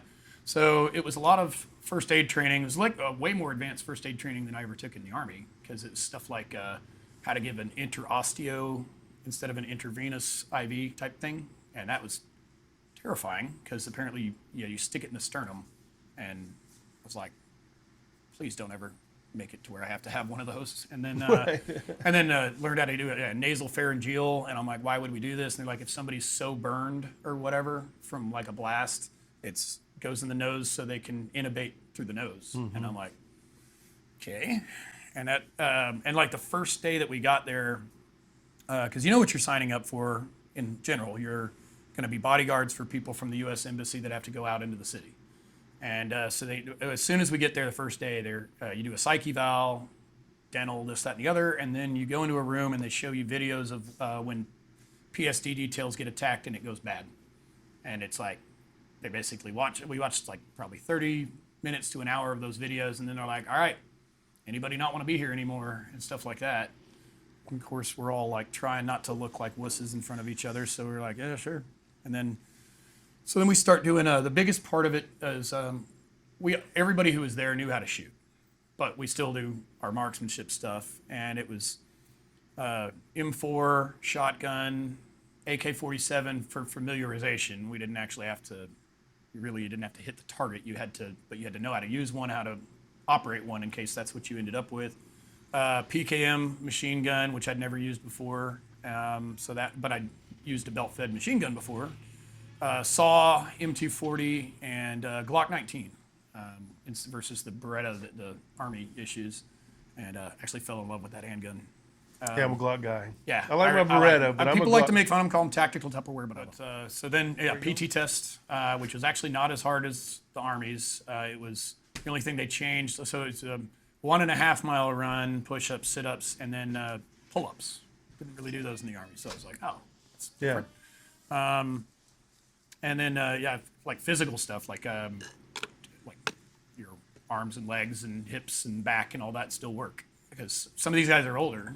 But like that's the thing is, they had all had to have a certain level of training and active duty time in either military or the equivalent. Because we had a guy on my class that was a NCIS guy. We had a guy that was a prison guard, some police officers, and then a lot of these guys are like ex-Rangers, ex-SEALs, ex-MARSOC, ex-CAG guys, stuff like that. And then I'm just like, man, I was an Army reservist. It's like, this is, but how much fun is that? What's that? The Blackwater stuff, the security. I loved it. It was the best job I've ever had. Really? And so what were you making a year? Well, it depends on how long you're there. I worked 90 days on, 30 days off. You got $500 a day. Then for 4th of July and Christmas, you got a $2,500 bonus. It's like a separated from your family on a holiday thing. At the end of your contract, you got a 10% contract completion bonus off of everything you made during it. And then, but there were times where they needed more boots on the ground, and it was you were up for leave, your 30 days off, and they're like, hey, if you'll stay on leave, we'll give you an extra $100 a day. And then you get that 10% bonus on that at the end too. So on your 30 days leave, would you go fly back to the States? They would fly you anywhere you wanted to go originally. And so one year, I think in 2007 probably, a buddy of mine and I were on the same leave, and we flew to New Zealand because I'd always wanted to go there. Mm-hmm. And it was absolutely incredible. Ended up taking my wife there for her honeymoon years later and taking her to all the places that I had gone with those guys. And I was like super adrenaline junkie at that point when we first got there. And when I went to Blackwater, I was like, I'm going to work 1 year, like pay off my truck, maybe buy a small house or something, or at least get a lot of the way there and then come back, because I was like, it's dangerous. And I ended up staying for 4, because after that first year, I was like, this is great. So we go to New Zealand, though, and another of our buddies, Daniel Yo, joined us there, and he's like, hey, I want to go jump off that tower over there. It was like the Sky Tower. It's this giant, like, looks like the Space Needle. It's the tallest building in the Southern Hemisphere at the time. And you could jump off of it, and it was like, it wasn't a bungee jump. It was like you free fell, and then at the end, they slow you down. And it's like, all right. And so we go do that, and then we go skydiving and scuba diving and all this stuff. And it's like I didn't really want to go skydiving. And then I had interest in going to like airborne air assault school early on, but then I was like, do I really want to jump out of a plane? And then we went and did it. And when he said we're going to go do that, I was like, I didn't want to look like a wuss in front of my two buddies. So I was like, yeah, let's go. And it was awesome. I loved it. Yeah. Yeah. Yeah, I've never done any skydiving or anything. It was, I don't know how I'd like it. I mean, I would do it just like you, because again, you challenged me. We're going. I have no problems. But yeah, when I first get to Baghdad, and I wasn't sure if I was going to Baghdad or Afghanistan until they gave me my plane ticket. Right. It said Jordan, and I'm like, okay, I'm going to Iraq. And we also had other sites besides Baghdad. There was like Hilla, Najaf, Ramadi. So I still wasn't sure where in Iraq I was going. And I was hoping for Baghdad because I was already familiar with it. And that's where I ended up.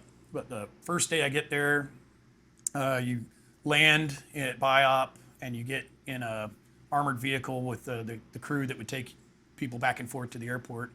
And they're like, here's some body armor, here's a rifle, here's a one mag, or maybe you might have had a couple more.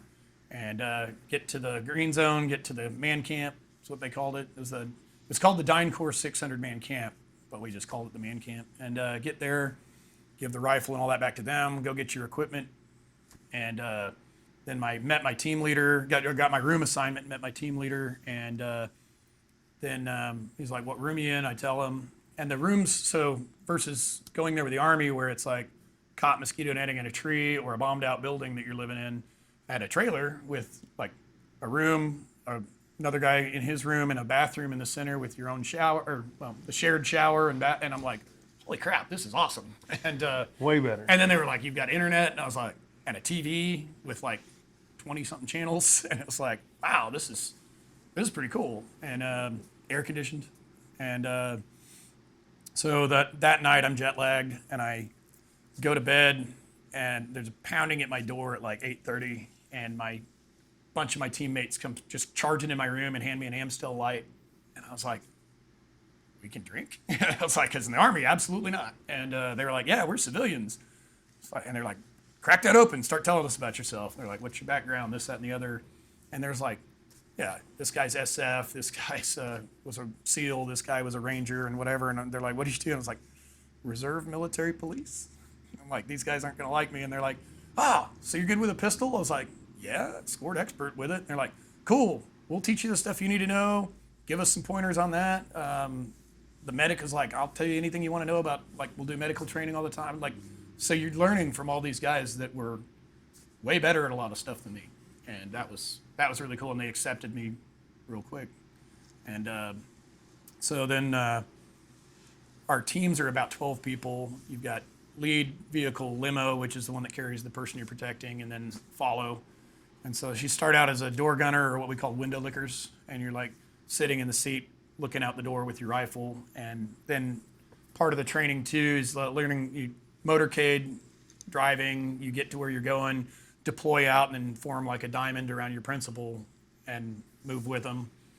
So that was the part that military never taught me that. That was Blackwater training, and the driving was crazy because like you learn how to pit people out. You learn how to. There's a part where they put these two cars together, and you learn where to hit them to ram and get through like a roadblock like that. And you're wearing, like, we called it the Spaceballs helmet and like a 5-point harness, and you get to wreck cars. Yeah. So that was neat.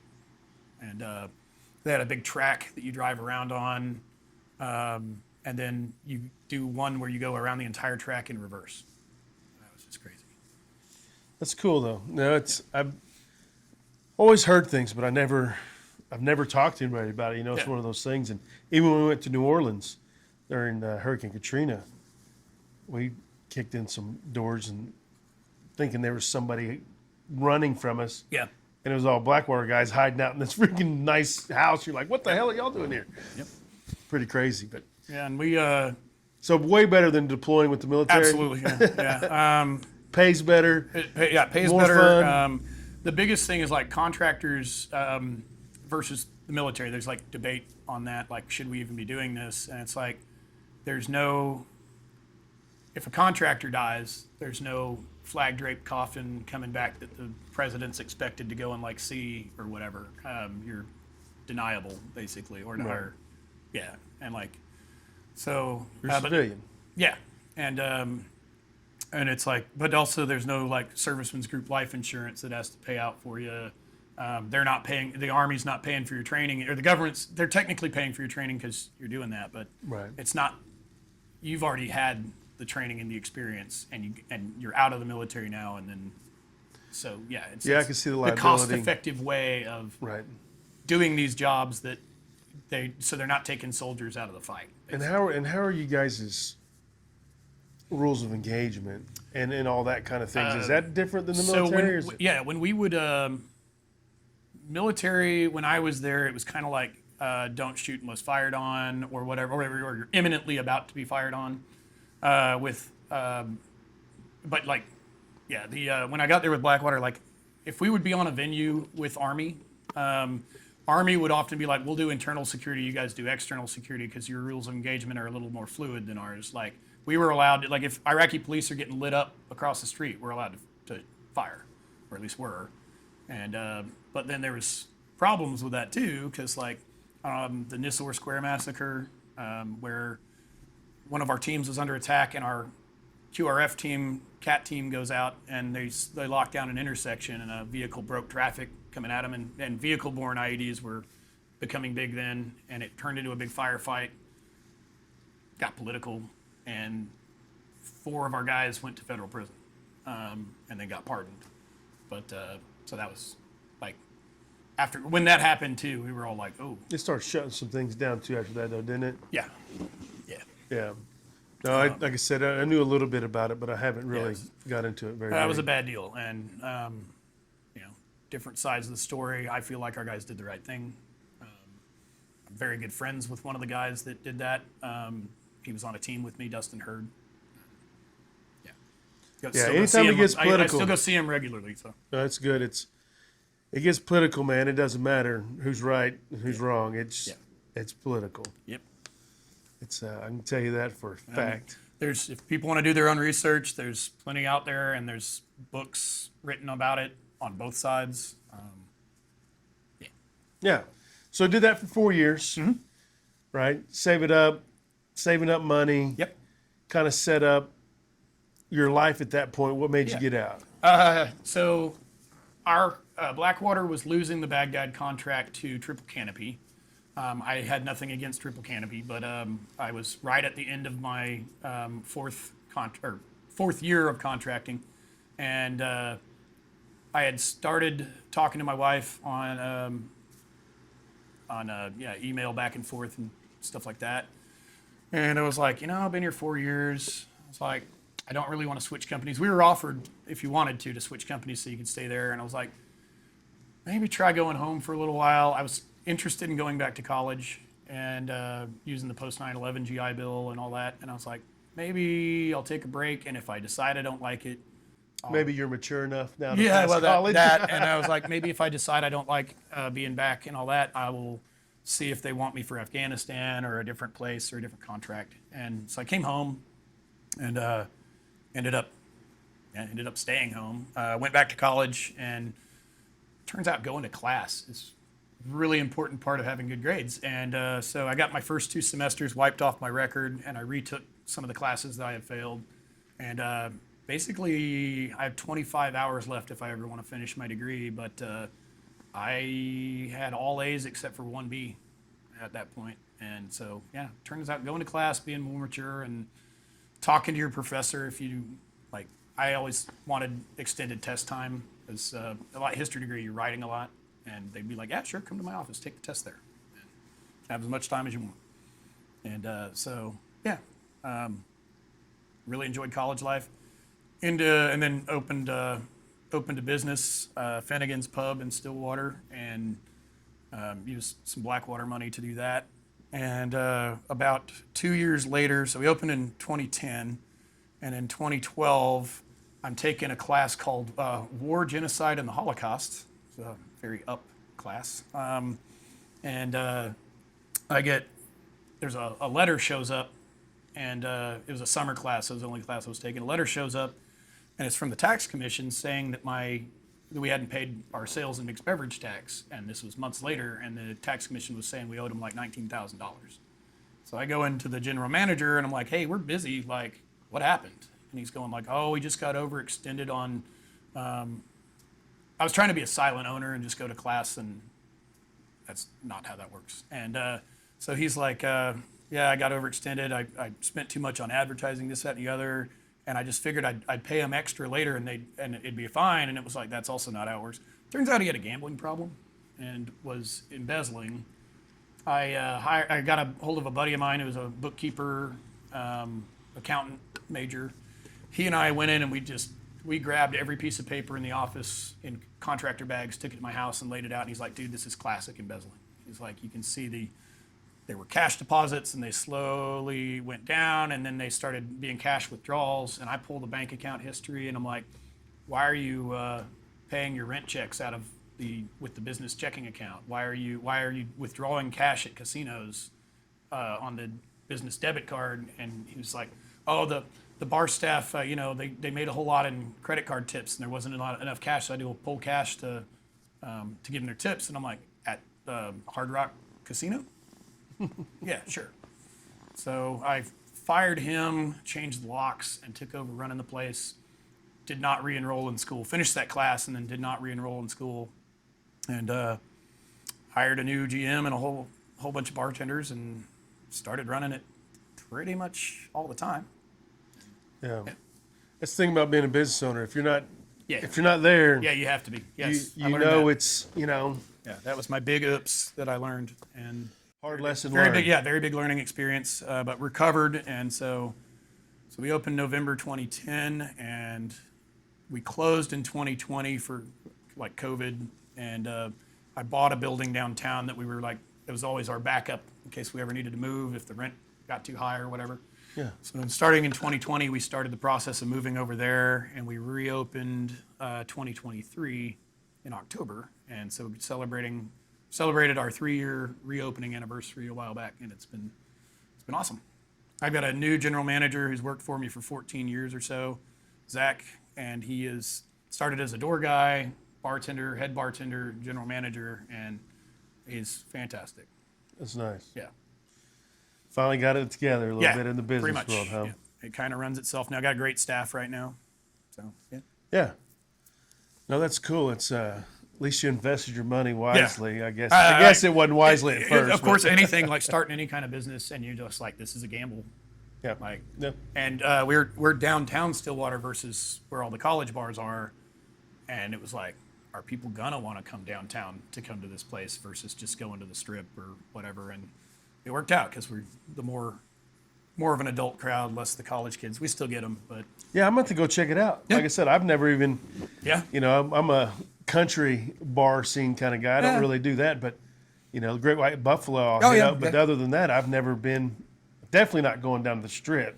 Well, yeah, it's a good way to get arrested. Right. I mean, I like a lot of those. I worked at Murphy's, and I still like a bunch of the ones down there, but usually I'm like, I'm too old for this. I'm going to go to my place or to Georgia Stables. I like them a lot, and I like the crowd. Yeah, and like our claim to fame is we're non-smoking inside, have 36 taps and a bunch of other craft beers, and then lots of stuff to do: shuffleboard, free pool tables, foosball, darts, real darts, and all that. So nice. Give people stuff to do besides drink while they're at the bar. Right. Yeah.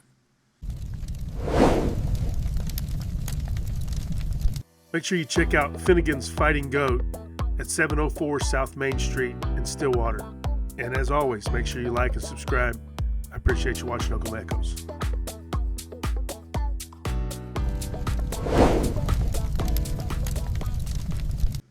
Also, like VA, I went 17 years to fight in the VA. Yeah. So, and I gotta put it out there for the Dale Graham Veterans Foundation. They were amazing. Yeah, and that's one thing where I was about to transition to. There's two reasons I kind of started this. Is number one, to talk about nonprofits and different things that help people. So, the Dale Graham, as you're talking about, they're amazing because there's predatory ones out there that are like, we'll get you rated, but you got to give us like your first like 6 checks or something like that, and they don't want anything. they would love a donation, of course, but Right. they're like, no, this is what we do. Yeah. No, I deal with a lot of that, and there's some predators. Yeah. Definitely out there. And so one of the other reasons that I love this was I always said we want to find, a medication for veterans that's not in a bottle. Yeah. Right. And so I want to talk a little bit about that, the mental health part of it. So obviously coming back, what age was you when you deployed in 03? I turned You're the same 20, age as me, pretty much. I turned 23 in Baghdad. Okay. July So of 23. You're still young, and that's an issue I with these guys coming back and they're young, and you feel invincible a lot of times, and we're made up different when it comes to dealing with things, anyways. Yeah. Again, sometimes we like to suck. We're made for chaos. We're just built different in that sense. So coming back, it's a little different. But I want you to talk about your experiences and a little bit about some of the issues that you had and what helped you through that whole time in transitioning back. 3 really big coping things that I didn't realize I needed until I started doing it. For one, all the people I went to Iraq with, we have a yearly reunion at. Originally, we were doing it at my platoon sergeant's house, and then we've started doing it at this Looney. She lives in Sepulpa, and she was a gunner as well in a different platoon. But we do it at her house once a year, and it's really cathartic to get there and see all of the people that you deployed with, and eat together, hang out, drink a few beers, sometimes more than a few, and you stay over at her house if you need to or whatever. And so it usually turns into technically it's one day, but sometimes it turns into 2 or 3 of just really getting to hang out with your brothers and sisters. And then Blackwater does reunions too once a year, and our last one was in San Diego on the deck of the USS Midway was where our banquet was. So that was really cool. Nice. And that's super cathartic too. It's also another usually 3-4 days of hanging out with those people and telling stories, talking about things that are going well or going wrong in your life, and getting to connect with people who did the same thing. And so that's super helpful.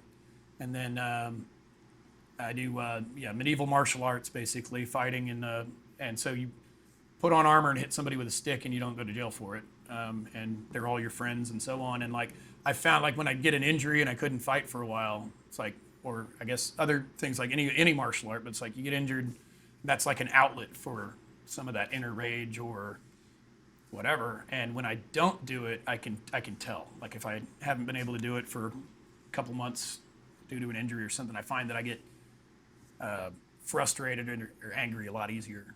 And so just getting to do that high adrenaline, high risk stuff. Yeah, high risk. I mean, and it's controlled. You're not trying to hurt anybody, but it feels like combat.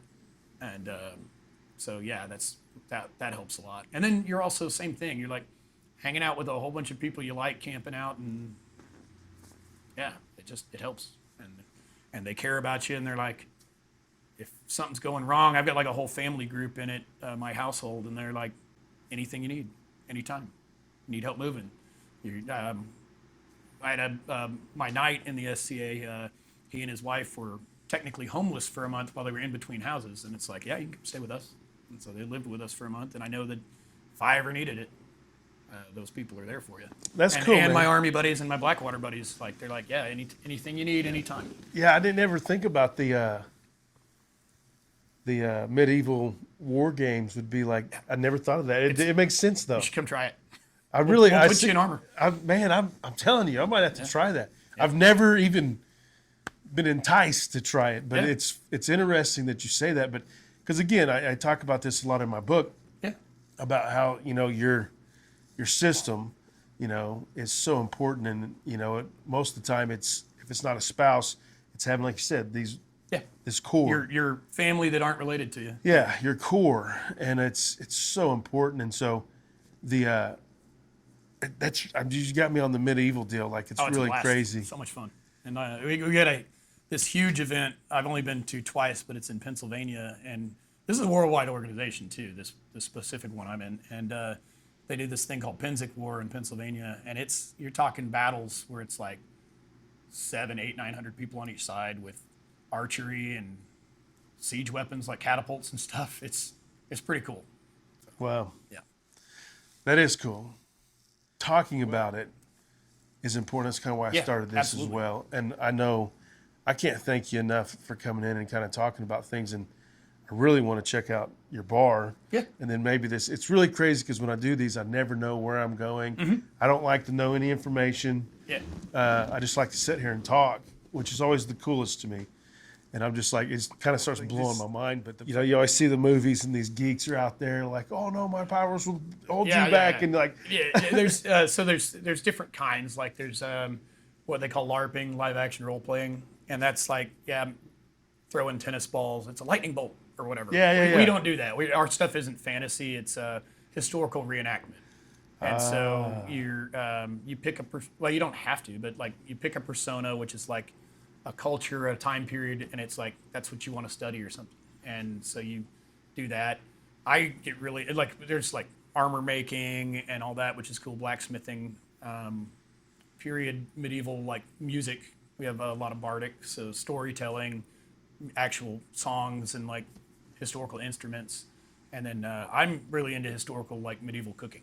Like love doing stuff like that. So, dude, I'm going to have to check it out. Like I've never been enticed to even try or look at this shit, but for some reason, you've really got me enticed. Like I got to really check it out. Lately, I've really gotten into target archery and thrown weapons like knife, axe, spear, and I'm really enjoying that too. Nice. So yeah. So. Well, it's you're blowing my mind, dude. It's just like crazy right now. I'm just like, yeah, and it's a wonderful outlet for frustration, aggression, stuff like that. You never go on the field to fight angry, and like it also teaches a lot of control and stuff like that. Like if you're fighting it's all honor system. So if you're fighting an opponent and they're not calling the shot that you hit them with, it's like, you know what, just walk off. Like because you get angry, the marshal, the referee is gonna, and people are gonna notice and they're gonna be like, hey, you need to step off the field. Let's go talk about it. right. And then it also, if you do hit like an opponent and they maybe don't call it, you're like, hey, how'd that leg shot feel to you? And they're like, oh, okay, hey, if it was good to you, I'll call it. And I'm like, I'm not the one wearing your armor. I don't know what you felt. And so it instead of just like jumping to aggression and anger, you're teaches you to like you're in a combat environment. Yeah, talk about de-escalate. Yeah, and so that helps a lot for things like that. It's like learning that control, and don't fly off the handle every time somebody did something. Feels like doing it wrong. There was a perceived slight or something. Right. Don't fly off the handle. So, yeah. No, you're blowing my mind, dude. It's like crazy. I've never even thought about that. And that has actually helped me in the bar world too, of like owning the bar and being there, and the de-escalation of drunk idiots that I'm trying to stop from fighting each other or something, which doesn't happen often, but occasionally. And it's like, don't jump to anger. Like go over there and calm them down, separate them. No, that's good stuff, man. So what's total years of service? Counting Blackwater. 8 in the Army, 4 with Blackwater. Yeah. And 8 with the Army, 4 with Blackwater. Nice. And so, well, just kind of wrap it up, man. I truly appreciate you coming, and like I said, it's just really cool to sit down with people that you're 20 minutes away from you, dude. Yeah. Never met you in my life. Yeah. But it's something that's this cool thing about the veteran world too, as well. We're close to the same age. Yeah.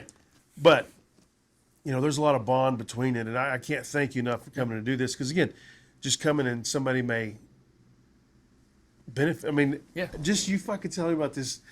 Dude, it's blowing my mind. Because again, everybody's trying to figure out how to deal with some kind of issue. After we get done, my armor and weapons are out in the trunk. I'm gonna fucking be out there because I just got done coming from a family retreat with my SCA friends down in Texas this weekend. But that's awesome. So happy to show it to you.